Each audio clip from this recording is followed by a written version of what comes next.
மேற்கு வங்கத்தில் குடியரசுத் தலைவர் ஆட்சியை அமல்படுத்த கோரும் மனு தொடர்பான விசாரணையின் போது நிர்வாகத்தில் அத்துமீறி நுழைந்ததாக ஏற்கனவே குற்றச்சாட்டுகளை எதிர்கொண்டு வருகிறோம் என உச்சநீதிமன்ற நீதிபதி B.R. கவாய் தெரிவித்துள்ளார். வக்ஃபு சட்டத்திற்கு எதிராக மேற்கு வங்கத்தில் முர்ஷிதாபாத்தில் ஏற்பட்ட கலவரத்தில் ஏராளமானோர் பாதிக்கப்பட்டதை அடுத்து அம்மாநிலத்தில் குடியரசுத் தலைவர் ஆட்சியை அமல்படுத்த கோரியும் அமைதியை மீட்டெடுக்க துணை ராணுவ படைகளை அனுப்பி வைக்க கோரியும் உச்சநீதிமன்றத்தில் மனு தாக்கல் செய்யப்பட்டிருந்தது.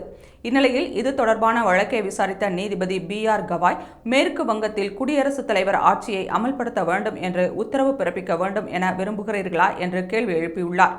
ஏற்கனவே நிர்வாக அதிகாரத்துக்குள் அத்துமீறி நுழைந்ததாக குற்றச்சாட்டுகளை எதிர்கொள்கிறோம் என்று தெரிவித்தார். அடுத்த மாதம் உச்சநீதிமன்ற தலைமை நீதிபதியாக பதவியேற்கும் மூத்த நீதிபதியான B.R. கவாயின் பேச்சு நீதித்துறைக்கு எதிராக ஆளும் கட்சி தலைவர்களின் பேச்சுக்களை உச்சநீதிமன்றம் உன்னிப்பாக கவனித்து வருவதை எடுத்துக்காட்டுவதாக உள்ளது.